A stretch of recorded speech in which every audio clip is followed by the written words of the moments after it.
L'objectif avec ça, c'est pas de dire demain on va mettre les gens plus herbagés, c'est déjà qu'ils puissent valoriser concrètement ce qu'ils ont chez eux, quoi. Et il y a déjà par des petits leviers, des histoires de chargement, des histoires de conduite tout simplement, qui peuvent déjà conforter la productivité entre guillemets de la prairie.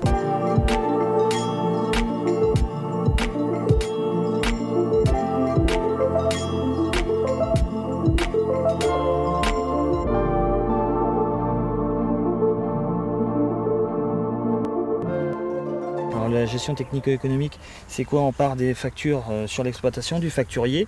On recalcule un petit peu la marge brute sur l'exploitation sur une campagne, ici sur la campagne laitière.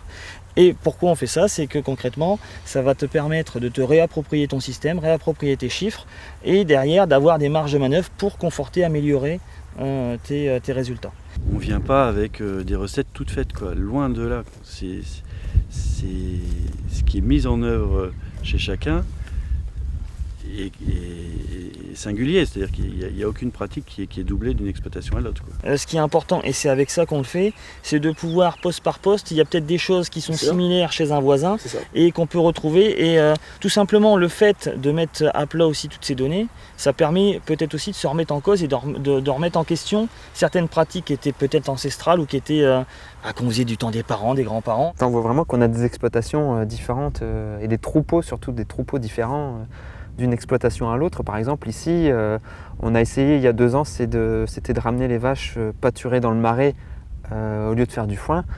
Et ici, ça n'a pas marché parce que j'ai des vaches qui ne veulent pas d'herbe épiée. Tout l'enjeu du programme de maintien de l'agriculture en zone humide est bien de faire en sorte que les élevages qui persistent dans la vallée soient économiquement viables et soient respectueux de l'environnement.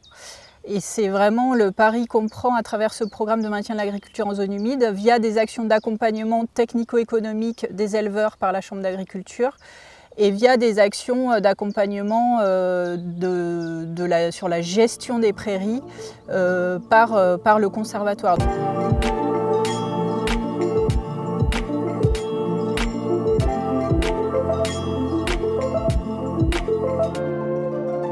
Au niveau du conservatoire d'espaces naturels, il y a un suivi qui est réalisé chaque année.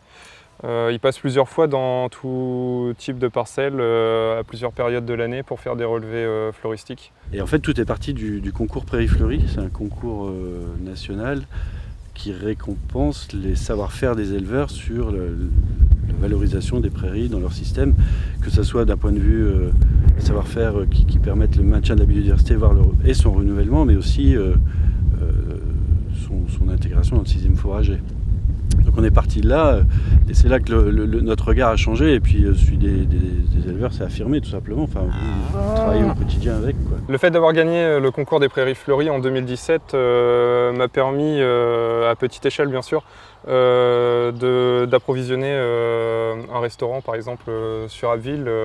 Justement, ça apporte un petit peu de renommée. Ça m'a permis également de rencontrer d'autres lauréats au sein de la région et de pouvoir discuter des pratiques de nos exploitations respectives. Donc ensuite, on a aussi un suivi vétérinaire pour la gestion du parasitisme, parce que les prairies humides, c'est vrai que ça a souvent la mauvaise renommée de véhiculer beaucoup de parasites. Et en fait, suite aux analyses, on se rend compte que pas forcément. En zone humide, c'est particulièrement important de suivre le parasitisme, notamment pour les trématodes, donc la douve et le paramphystome. La douve, ça peut causer des dommages au niveau du foie, et le paramphystome, c'est un parasite qui s'accumule dans le rumen. Donc c'est plus un parasitisme d'accumulation.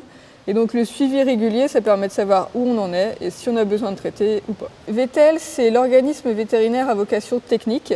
Donc en fait, il est partenaire de l'Agence de l'eau. C'est le VETEL qui centralise toutes les données qu'on recueille auprès des éleveurs. Et c'est aussi grâce à VETEL que nous, en tant que vétérinaires, on est formés au parasitisme, on a été formés à faire les audits de parasito.